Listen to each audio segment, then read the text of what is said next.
Amaravati inner ring road కేసులో Nara Lokesh CID విచారణకు హాజరయ్యారు. ఇన్నర్ రింగ్ రోడ్ అలైన్మెంట్ మార్పు కేసులో లోకేష్ను A14గా పేర్కొంటూ ఏసీబీ కోర్టులో సిఐడి అధికారులు మెమో ఫైల్ చేశారు.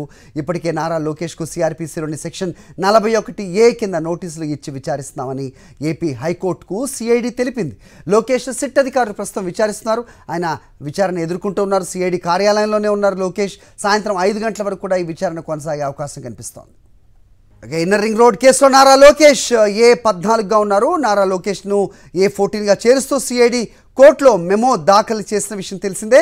2017 వరకు హెరిటేజ్ సంస్థలో నారా లోకేష్ కీలకమైన పాత్ర పోషించారు.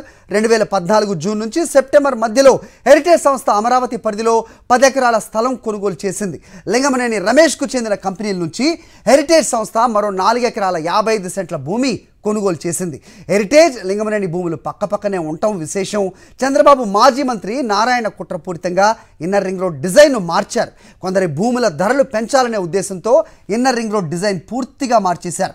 లింగమనేని భూములు కొనేందుకు హెరిటేజ్ ఫుడ్స్ నిర్ణయించిన సమయంలో నారా లోకేష్ అందులో డైరెక్టర్గా ఉన్నారు. తండ్రి చంద్రబాబుతో కలిసి నారా లోకేష్ కుట్రపూరితంగా హెరిటేజ్ ద్వారా ఈ భూములు కొనుగోలు చేశారు. కరకట్ట వద్ద ఉన్న లింగమనేని ఎస్టేట్ను అటాచ్ చేస్తూ ఇప్పటికే సిఐడి కోర్టు ఆదేశాలు కూడా ఇచ్చింది. రైట్, ఇదే అంశంపై మరిన్ని అప్డేట్స్ మా కరెస్పాండెంట్ సతీష్ ఇస్తారు. సతీష్, సిఐడి కార్యాలయం వద్ద ఉన్నారా మీరు? సో విచారణ కంటిన్యూ అవుతున్నట్టుగా తెలుస్తుంది. ఏం జరుగుతుంది? ఎలాంటి ప్రశ్నలు లోకేష్ ముందుంచే అవకాశం ఉంది? ఎలాంటి వివరణ రాబట్టే అవకాశాలు కనిపిస్తున్నాయి? ఏంటి మీ దగ్గర ఇన్పుట్స్? అరే, దాదాపు గంట నుండి నారా లోకేష్ విచారణ కొనసాగుతుంది. సిఐడికి సంబంధించినటువంటి ఇన్వెస్టిగేషన్ ఆఫీసర్, అడిషనల్ ఎస్పీ క్యాడర్లో ఉన్నటువంటి ఇన్వెస్టిగేషన్ ఆఫీసర్ జయరాం రాజు నారా లోకేష్ని, జయరాం రాజు టీం నారా లోకేష్ని ప్రశ్నిస్తుంది. నారా లోకేష్ని ప్రధానంగా కొన్ని ప్రశ్నలకు సమాధానాలు రాబట్టేటువంటి ప్రయత్నం సిఐడి చేస్తుంది.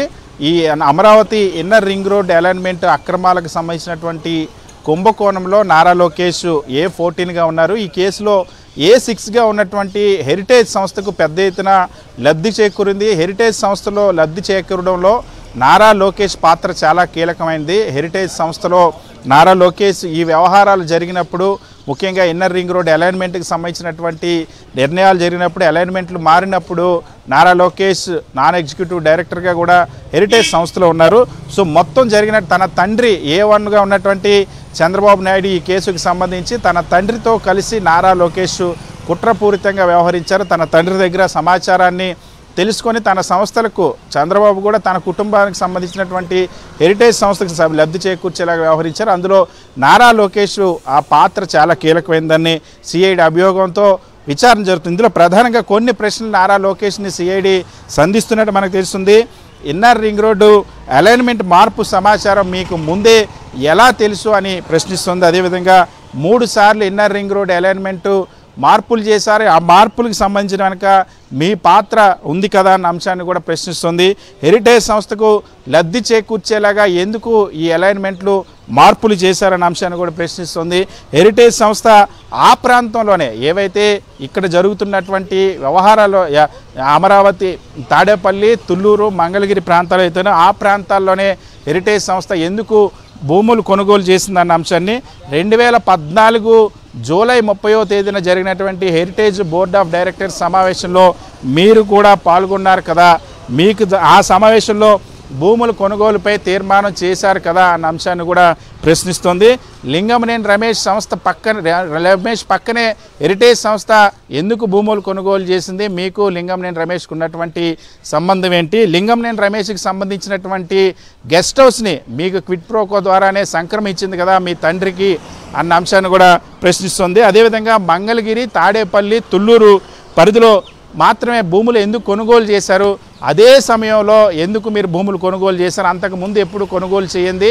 మీ తండ్రి ముఖ్యమంత్రి అయిన తర్వాత మాత్రమే మీ హెరిటేజ్ సంస్థ ఎందుకు ఆ భూములు కొనుగోలు చేసింది అక్కడ అన్న అంశాన్ని ప్రశ్నిస్తూ ఉన్నారు.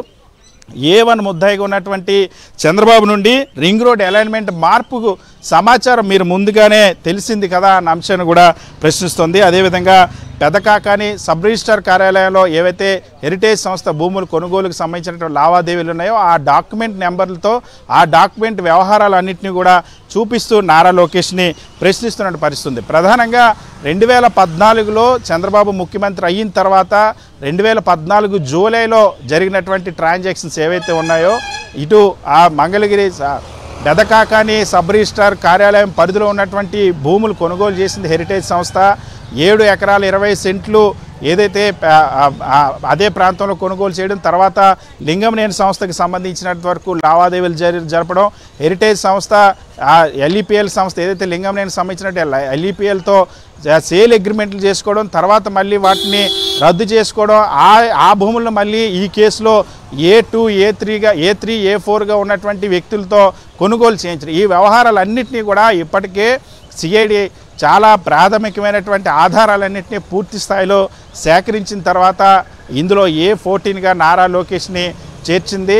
నారా లోకేష్ ఈ రింగ్ రోడ్ అలైన్మెంట్కి సంబంధించి మార్పుల్లో అదేవిధంగా మాస్టర్ ప్లాన్ ఏదైతే సిఆర్డీఏకి సంబంధించిన మాస్టర్ ప్లాన్ సమాచారాన్ని ముందే తెలుసుకోవడం, ఆ తర్వాత క్యాపిటల్ సిటీ కోర్ క్యాపిటల్ ఏదైతే ఉందో దానికి సంబంధించిన సమాచారం తెలుసుకోవడం, ఇవన్నీ కూడా లింగంనేని అదేవిధంగా నారా లోకేష్ సంబంధించినటువంటి హెరిటేజ్ సంస్థల భూములకు లబ్ధి చేకూర్చేలాగా ఈ మొత్తం మాస్టర్ ప్లాన్స్ అన్నీ కూడా మారడం, రింగ్ రోడ్ అలైన్మెంట్లు మారినటువంటి సందర్భం ఉంది. వీటిపైన ఇప్పుడు లోకేష్ని ప్రశ్నిస్తోంది. ఆ హెరిటేజ్ బోర్డు డైరెక్టర్ సమావేశంలో కూడా నారా లోకేష్ గతంలో పాల్గొన్నారు. ఆ సందర్భంలోనే ఈ భూములకు సంబంధించినటువంటి ఆ కొనుగోలు చేయాలన్నటువంటి తీర్మానాలు కూడా చేసి బోర్డు రిజల్యూషన్స్ చేసుకున్నటువంటి పరిస్థితి, తర్వాత రాటిఫికేషన్స్ కూడా చేశాయి. అంతేకాకుండా కొనుగోలుకు సంబంధించినటువంటి అగ్రిమెంట్ డాక్యుమెంట్స్ కూడా ఇప్పటికే సబ్ రిజిస్ట్రార్ కార్యాలయం నుండి సేకరించింది సిఐడి. వీటన్నిటిని చూపించి ఇప్పుడు నారా లోకేష్ని ప్రశ్నిస్తోంది. అధికార దుర్వినియోగానికి తన తండ్రి అధికారాన్ని దుర్వినియోగం చేసి ఆ తండ్రి దగ్గర నుండి సమాచారం తీసుకొని హెరిటేజ్కి లబ్ధి చేకూర్చేలాగా హెరిటేజ్ సంస్థలో 56% వాటాలు పూర్తిగా చంద్రబాబు కుటుంబ సభ్యులకే ఉన్నాయి. చంద్రబాబు కుమారుడు నారా లోకేష్, చంద్రబాబు భార్య భువనేశ్వరి, అదేవిధంగా లోకేష్ భార్య బ్రాహ్మణి, వీళ్ళు ముగ్గురు పేర్ల మీదే ఆ 56% పైగా ఉన్నాయి. సో మొత్తం ప్రతి ఒక్క నిర్ణయాన్ని కూడా అక్యూజ్డ్ 1గా ఉన్నటువంటి చంద్రబాబు తన కుటుంబ సభ్యులకు చెందినటువంటి హెరిటేజ్ సంస్థకు లబ్ధి చేకూర్చేందుకే తీసుకున్నారో దానికి తగ్గట్టుగానే ఇక్కడ చట్టాలను ఉల్లంఘించి అలైన్మెంట్ మార్చారు, చట్టాలను ఉల్లంఘించి అసైన్డ్ భూములు కొనుగోలు చేశారు. దీంతో పాటుగా నారాయణ ఇందులో మరొక భాగస్వామి నారాయణ కూడా ఉన్నారు. మాజీ మంత్రి నారాయణ అప్పుడు సిఆర్డీఏ మంత్రి ఏదైతే మున్సిపల్ అడ్మినిస్ట్రేషన్ మంత్రిగా ఉన్నారు, సిఆర్డీఏ వైస్ చైర్మన్గా ఉన్నారు. వీళ్ళిద్దరూ కలిసి మొత్తం ఇక్కడ దాదాపుగా ఇన్నర్ రింగ్ రోడ్ అలైన్మెంట్లో 365 ఎకరాల భూములు ఆ లింగంనేనికి సంబంధించినవి, 10 ఎకరాల భూములు హెరిటేజ్ సంస్థకు సంబంధించినవి, నారాయణకు సంబంధించి నారాయణ ఆయన భార్య అల్లుడు ఇతర బినామీలకు సంబంధించి 148 ఎకరాల భూములు. ఈ భూములన్నిటికీ లబ్ధి చేకూర్చేలాగా మొత్తం అలైన్మెంట్ మార్చారు. ఈ అలైన్మెంట్ మార్చడం కోసం అనేక చట్టాలను ఉల్లంఘించారు, నిబంధనలను అతిక్రమించారు, అడ్డగోలుగా చేశారు. దీనికి సంబంధించి ఇప్పటికే అప్పుడు పనిచేసినటువంటి అధికారులు ఉద్యోగులు కూడా ఇప్పటికే సిఐడి విచారణలో లిఖితపూర్వకంగా స్టేట్మెంట్లు కూడా ఇచ్చారు. దానికి సంబంధించి ఎవిడెన్స్లు కూడా ఉన్నాయి. సో ఇందులో మొత్తం హెరిటేజ్ తరపున ఈ కుట్ర మొత్తాన్ని కూడా నడిపింది నారా లోకేష్గా సిఐడి అభియోగం మోపింది. ఆ అభియోగం పైన ఇప్పుడు నారా లోకేష్ని ప్రశ్నిస్తున్నారు. రైట్. మరోవైపు నారాయణ అల్లుడు పునీత్కు కూడా నోటీసులు ఇచ్చారు. ఆయన క్వాష్ మీద కూడా విచారణ జరిగే అవకాశం రేపు ఉన్నట్టుగా చూస్తున్నాం సతీష్. సో మొత్తానికి ఒక్కొక్కరుగా పేర్లు బయటపడుతున్నాయి. సో 3 సార్లు అలైన్మెంట్ని మార్పులు చేర్పులు చేయడం జరిగింది. అయితే అక్కడ అసలు అలైన్మెంటే రింగ్ రోడ్డే లేదు, ఎలాంటి అవినీతి జరుగుతుందని టీడీపీ శ్రేణులు ప్రశ్నిస్తున్న నేపథ్యంలో అక్కడ జరిగిన ట్రాన్సాక్షన్స్ మారిన కోట్ల కొద్దీ డబ్బులు ఏవైతే చేతులు మారాయో వాటి గురించి కూడా ఈ విచారణలో లోకేష్ని అడిగే అవకాశం కనిపిస్తోందా? ఖచ్చితంగా. ఎందుకంటే ఇందులో మాజీ మంత్రి నారాయణకి సంబంధించి కూడా నారా లోకేష్కి అత్యంత సన్నిహితుడు. నారాయణ, లోకేష్, లింగంనేని రమేష్ వీళ్ళు ముగ్గురు కోసం ఈ మొత్తం మాస్టర్ ప్లాన్ని ఇన్నర్ రింగ్ రోడ్ అలైన్మెంట్లు మార్చేసుకున్నటువంటి పరిస్థితి. అందుకే మాజీ మంత్రి నారాయణ కుటుంబ సభ్యులకు సంబంధించి కూడా ఈరోజు సిఐడి ముద్దాయిలుగా చేర్చింది. A15గా నారా లోకేష్ తర్వాత A15గా నారాయణ భార్య రమాదేవి, A16గా రావూరి సాంబశివరావు రమాదేవికి సంబంధించిన బంధువు అంటే కజిన్ బ్రదర్ అవుతారు. A17గా ఆవుల మునిశంకర్, ఇతను కూడా రమాదేవికి మరొక సోదరుడు. సోదరుడు, A18గా ప్రమీల నారాయణ కాలేజీకి సంబంధించినటువంటి ఉద్యోగి, A19 వరుణ్ కుమార్ కొత్తపిత నారాయణ అల్లుడికి సంబంధించినటువంటి సోదరుడు. ఇప్పటికే నారాయణ అల్లుడికి సంబంధించి కూడా ఈ నారాయణకు సంబంధించినటువంటి ఇన్స్పైర్ సంస్థల్లో కూడా సోదాలు జరిపింది. ఆర్థిక లావాదేవీలు జరిగాయి. అసైన్డ్ భూములను దళితుల దగ్గర నుండి బెదిరించి తీసుకొని మరి భూములు కొనుగోలు చేసినటువంటి సందర్భం. దానికి సంబంధించి ఇప్పటికే ఈ కేసులో ఏసీబీ కోర్టు ఆస్తుల అటాచ్మెంట్ను కూడా అనుమతించింది. 75,880 చదరపు అడుగుల రిటర్నబుల్ ఫ్లాట్స్ రాజధాని ప్రాంతంలో అక్రమంగా అసైన్ భూముల ద్వారా సేకరించినటువంటి భూములకు సంబంధించి పొందిన రిటర్నబుల్ ఫ్లాట్స్ని కూడా అటాచ్ చేసింది. పిట్ ప్రోకోలో లింగంనేని రమేష్ సంబంధించినటువంటి ఏదైతే ఇల్లు ఉందో చంద్రబాబుకు సంబంధించినటువంటి క్విట్ ప్రోకోలు ఇచ్చినటువంటి ఆ ఇంటిని కూడా అటాచ్ చేసింది. వీటన్నిటితోనే ఇప్పుడు నారా లోకేష్ ఉన్నటువంటి లింకున్న సంబంధాన్ని కూడా సిఐడి విచారిస్తోంది. నారా లోకేష్, చంద్రబాబు ముగ్గురు కూడా తెలుగుదేశం పార్టీలో ఎన్నికల నిర్వహణ దగ్గర నుండి డబ్బుల పంపిణీ దగ్గర నుండి ఆ ఫైనాన్షియల్ క్వార్టరీలో కీలకమైన సభ్యులుగా వ్యవహరించిన వాళ్ళు. అదే వ్యక్తులు మొత్తం ఈ కీలకమైనటువంటి ప్రాజెక్టుకి నారాయణ మంత్రిగా చేసి నారాయణతో కలిపి ఈ వ్యవహారాలు మొత్తం కూడా జరిపిన నేపథ్యం ఉంది. సో ఖచ్చితంగా నారాయణ కుటుంబ సభ్యులు నారాయణ కూడా ఈ కేసులో విచారించనుంది. హైకోర్టు ప్రస్తుతం నారాయణకి 16వ తేదీ వరకు కూడా గడువు ఇచ్చినటువంటి నేపథ్యంలో ఇంకా హాజరు కాలేదు. నారాయణ కూడా నారా లోకేష్తో కలిపి విచారించాలని భావించింది. ఎందుకంటే నారా లోకేష్కు ఉన్నటువంటి సంబంధం, నారాయణ ద్వారా నారా లోకేష్ సమాచారం ఏ విధంగా తీసుకున్నారు, ఎలా ఇద్దరు కలిసి మాస్టర్ ప్లాన్ మార్పులు చేర్పులు, ఇన్నర్ రింగ్ రోడ్ అలైన్మెంట్ మార్పులు చేర్పుల్లో కుట్ర చేశారన్న అంశాన్ని కూడా విచారించనుంది త్వరలోనే. సో నారా లోకేష్ విచారణ తర్వాత నారా లోకేష్ ఇద్దరిని కూడా కలిసి విచారించనుంది. హరి రైట్, లోకేష్ విచారణలో నోరు విప్పుతున్నారా? ఆయన విచారణకు సహకరిస్తున్నారా? సిఐడి అధికారులు అడిగే ప్రశ్నలకు సమాధానాలు ఏమన్నా వస్తున్నాయా? ఈ ఇన్ఫర్మేషన్ ఏమన్నా వచ్చే అవకాశం ఉందా సతీష్? ఖచ్చితంగా ప్రస్తుతానికైతే ఇంకా ఆ సమాచారం ఏమీ రాలేదు. దీనిపైన ఖచ్చితంగా వచ్చే అవకాశం ఉంది. ప్రధానంగా నారా లోకేష్ ఈ ప్రశ్నలన్నిటికీ సమాధానాలు చెప్పాల్సిందే. లిఖితపూర్వకంగా హెరిటేజ్ సంస్థ ఆల్రెడీ ఆ బోర్డ్ ఆఫ్ డైరెక్టర్ సమావేశానికి సంబంధించినటువంటి మినిట్స్ ఉన్నాయి. దానికి సంబంధించి నారా లోకేష్ని కూడా తెమ్మని అడిగింది.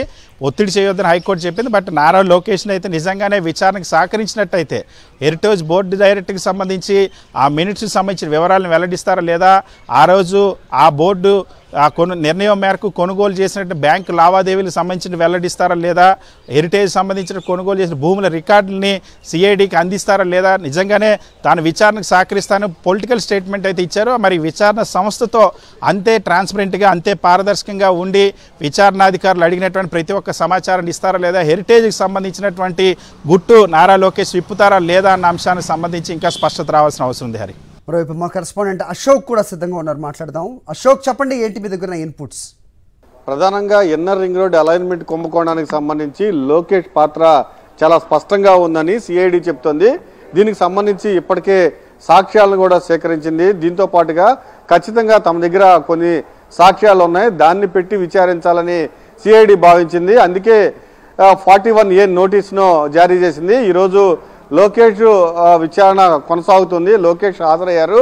ఇందులో ప్రధానంగా ఈ కుంభకోణాన్ని చూసుకుంటే మొదట సిఆర్డి అధికారులు ఇన్నర్ రింగ్ రోడ్డును ఒకటి డిజైన్ చేశారు. డిజైన్ చేసిన తర్వాత ఏదైతే హెరిటేజ్ భూములు లింగంనేని భూములకు చాలా దూరంగా 3 కిలోమీటర్లకు దూరంగా వెళ్ళింది. దాంతోపాటుగా సిఆర్డిఏ తయారు చేసిన డిజైన్ వల్ల అటు కృష్ణా జిల్లాలో నారాయణకి సంబంధించిన 9 విద్యా సంస్థలకు సంబంధించి నష్టం కలుగుతుంది.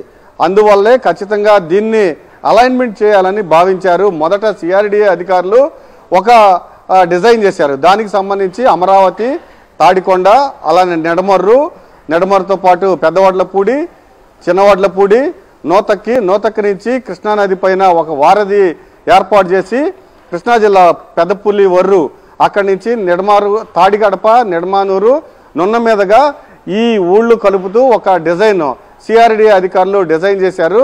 దీంతో తమకు తీవ్రమైన నష్టం వస్తుందని దీన్ని అలైన్మెంట్ చేయడం జరిగింది. అలానే కాజలో, కంతేరులో అప్పట్లో 2014లో చంద్రబాబు ముఖ్యమంత్రి అయిన తర్వాత హెరిటేజ్ భూములు కొనుగోలు చేయడం జరిగింది.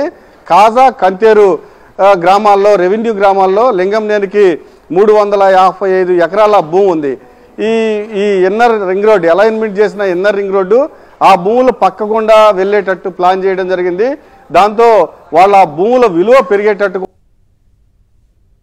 వాటికి సంబంధించి ఏదైతే మళ్ళీ అక్కడ కూడా నారాయణకు అనుకూలంగా నారాయణ లబ్ధి పొందే విధంగా నారాయణ ఆస్తులు ఏవైతే ఉన్నాయో వాటికి పక్క నుంచి వెళ్ళేలాగా అలైన్మెంట్ చేయడం జరిగింది. దీనికి సంబంధించి కొన్ని ఎవిడెన్స్ను కూడా సిఐడి స్వాధీనం చేసుకుంది. దాదాపు 129 మంది సాక్షులను విచారించింది.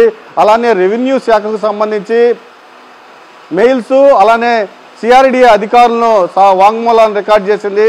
దాంతోపాటుగా ఏదైతే సింగపూర్ కన్సాల్టియం ఉందో దానికి సంబంధించి ఆ ప్రతినిధులకు సంబంధించిన వాంగ్మూలం కూడా సిఐడి దగ్గర ఉంది. దానికి సంబంధించి మెయిల్స్ కూడా ఏదైతే కుంభకోణానికి పాల్పడ్డారో దానికి సంబంధించిన మెయిల్స్ కూడా సిఐడి దగ్గర ఉంది. పూర్తి స్థాయిలో ఇప్పుడు ఈ కుంభకోణానికి సంబంధించి హెరిటేజ్ భూములు అక్కడే ఎందుకు కొన్నారు? చంద్రబాబు ముఖ్యమంత్రి అయిన తర్వాత 2014లో నెల రోజులకే అక్కడ భూములు కొనుగోలు చేయడం జరిగింది. అయితే ఆ భూముల కొనుగోలు వ్యవహారంలో హెరిటేజ్ సంస్థలో లోకేష్ చాలా కీలక పాత్ర వహించారు. దాంతోపాటుగా ప్రభుత్వంలో కూడా అనఫిషియల్గా కీలక పాత్ర పోషించారు. ఖచ్చితంగా అలైన్మెంట్ చేసి భారీ స్థాయిలో కుంభకోణానికి పాల్పడ్డారు. తమ భూముల ఆస్తులు కోట్లలో ఉండేవి వేల కోట్లలోకి వెళ్ళిపోయే విధంగా అలైన్మెంట్ చేయడం జరిగింది. దీనికి సంబంధించి అనేకమైన ప్రశ్నలు ఇప్పుడు లోకేష్ను సిఐడి అధికారులు అడుగుతున్నారు. సిఐడి అధికారుల దగ్గర కొంత సమాచారం ఉంది. ఆ సమాచారాన్ని ముందు పెట్టుకుని లోకేష్ను ప్రశ్నిస్తున్నట్టు కూడా మనకు తెలుస్తూ ఉంది.